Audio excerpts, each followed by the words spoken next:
What do you do? Like, I have been dealing with borderline personality disorder all my life. I just didn't know it was borderline personality disorder. I thought I was just fucked in the head. I couldn't figure out why I reacted the way I did. I couldn't figure out why I was so emotional about little things, why certain things really pissed me off and why some didn't. And all my life I thought something's wrong with me. And no one would diagnose me with anything. One person thought I had DID, which is dissociative identity disorder. And like that's kind of like having two people in your head, like two different personalities, and two or more, and like that's the only diagnosis. And when it wasn't official, it was just by what this counselor thought that I had. It wasn't until I was first time I ever got put on meds was for when I went to jail. Then I got put on antidepressants and a sleeping pill. Those worked for a while. I still had, obviously, all the reaction stuff still. I still had anger. But, like, that's the first time I actually got put on meds, and I was, like, 20-something. And then those worked for a while, then I went off them. My doctor took me off them, and he said, this psychiatrist I met, and he's like, yeah, you have borderline personality disorder. Go off all your meds. I'm like, what? He's like, it's more of a talking to someone. You need to talk to someone and stuff, like a counselor. He's like, that's what you need. You don't really need meds. And I was like, okay. Like, I don't know anything about this, so okay. And then, so I did that, and things got bad. Things got really bad. I got laid off from my job. A bunch of us got laid off. And, it was really, really bad. Like, I was probably taken to the hospital, like, multiple times. It was terrible. And then it got worse for, like, it was, like, really bad for, like, a year. And then finally I got hooked up with this other psychiatrist and got put on other meds. And, these meds are okay. They're kind of working. But, like, those thoughts of suicide and those thoughts of cutting are still in my head. Constantly. Like, I can't stop them. I can't stop my thoughts. And like people always say, well, why'd you react like that? Why don't you just do this? Why don't you just do that? I can't. I'm 33 years old, and I just found out last year that I have borderline personality disorder. I just found out what was technically wrong with me. So I've went 32 years of not knowing what's wrong with me and reacting to things the way I do. You know, thinking the way I do, the way my head thinks is, like, ridiculous. Like, right now, as I'm talking, there's a million other thoughts going through my head. That's why I stutter sometimes when I talk, because there's so many thoughts going through my head that it takes me so hard to focus on a conversation or whatever. That's why I have to look around and look at things just to try and focus. And those thoughts are there, and it's terrible. It feels like your head is a whirlwind. It's just a tornado. And the meds I'm on have kind of slowed it down, not really. We're trying to talk about something that might slow it down more, but I don't know what that is, and neither does he. It's ridiculous. It's absolutely ridiculous. And people expect you just to boom, just all of a sudden change and be like, okay, you're on meds, you're good. Now you can stop reacting the way you do and you can stop doing all this stuff, da-da-da-da-da. No, I can't. Just because I'm on meds, that calms me down a bit and whatnot, but it doesn't stop my head. It doesn't stop that borderline personality disorder. That is a dialectical behavioral therapy thing. That is a dialectical behavioral problem. And that's where you have to go and you have to learn about mindfulness and being put in the moment and, like, not reacting to things like the way you do. You need to feel them and, like, sit in them and, like, think about them and stuff, not just be there and react. And, like, CBT, cognitive behavioral therapy, is really good because it talks about how you have these thoughts and then it's a matter of changing those thoughts. That's a problem that I really have. But DBT right now is the best thing for me because it's going to help me. It's hopefully going to help me start to understand this a little more and kind of, instead of reacting so bad, like just sitting in it and feeling it and thinking first before I react. And like, I don't know, it's so hard because people just think that once you're on meds you're good, and you're not good. Meds have to change. Something might, like, I've been on these meds, something has to change now. I've been on these meds for a couple months and I feel like I'm back to square one right now because of stuff that happened. It automatically takes me back to square one, and that's where I'm at right now. And like I said in my last video, like, I thought about overdosing last night, and now today I have other thoughts, and I'm very upset. I'm very anxious. I'm very, very depressed right now, and you don't know what to do. You don't know what to do because like everyone that has this, they feel alone. They feel like no one else knows how they're thinking. No one else knows how they're feeling. You know, no one else knows what it's like because everyone is different. Everyone individually has different feelings about it. They react differently. Everyone is different. And so everyone feels like they're alone.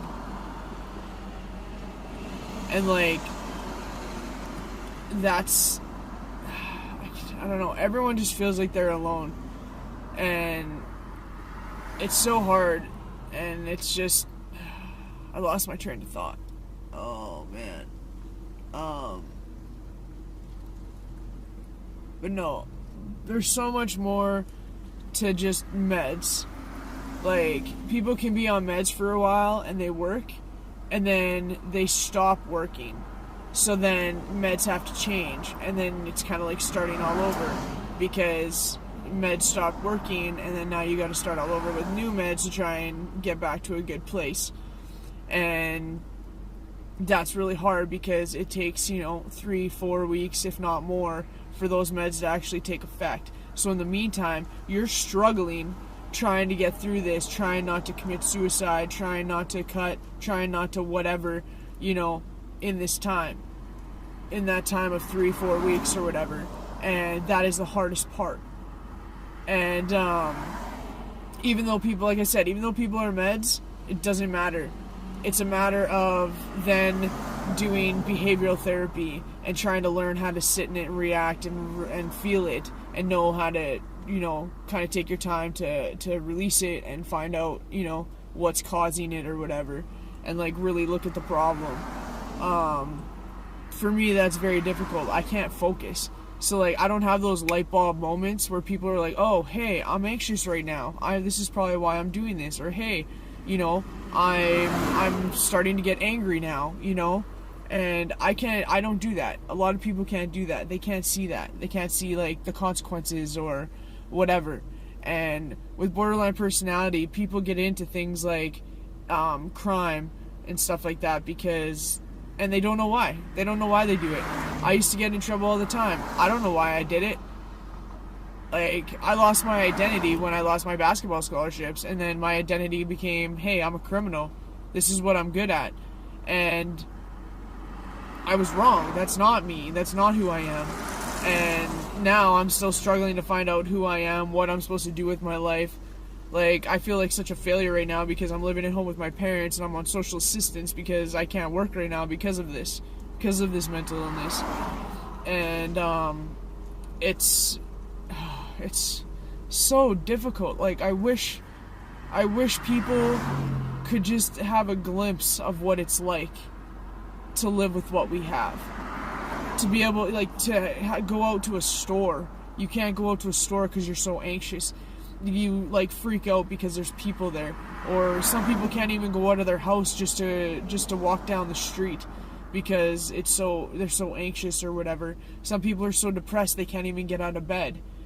Like, it's so hard. And if people haven't experienced that, like, I wish they could, because it would probably make it a lot easier for people to understand what we go through. And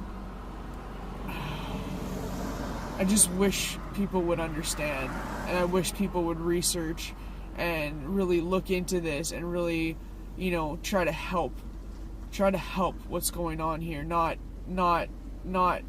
get in the way of it. Just try to learn and try to educate themselves and realize, and be like, when they see someone react weird, be like, oh, that person's just like a problem, that person's just a troublemaker, blah blah blah. No, that person is struggling. That person doesn't know how else to react to that situation. It's like I said before in a video, I said it's like a nerve sticking out, and the tiniest little thing can just hit that nerve, and boom, you're gone. You are gone. You're angry or whatever. I get very, very angry when that happens. If it hits a nerve, I get very, very angry, and it is not fun. It is not fun. I hate living with this every single day. Every single day I hate living with this. I wake up and those thoughts are there of suicide and cutting, and you can't get rid of them, and I wish I could just cut them out of my head. I wish I could just get rid of it, and that's why right now, I feel like that. I feel like overdosing last night. I feel like doing something today. I don't want to feel this anymore. And that's what cutting is for me, is that cutting is just that release of those emotions. Because you can't, the emotions are so strong, you can't handle them. So you do something like cutting, and that's just a release. That pain and that blood is just a release for some reason. I don't know why it is, but it just is. And it's so hard to not fall into that, because that's how you've dealt for years and years and years. And it's just, oh man, I just wish people could understand. I wish people could understand. If you're watching this video, please just take the time to research stuff, research mental illness. Take the time to really understand and think about, when you see someone react weird, like anger or something, think, why is this person angry? What happened, in their life? If there's someone who won't talk as you walk down the street, what's wrong? There's obviously something wrong. Maybe they're dealing with something or whatever, or if someone's parked on the side of the road crying, who knows what the problem is? They could be dealing with anxiety and depression and freaking out, and just take the time to understand and to have patience. You gotta have patience.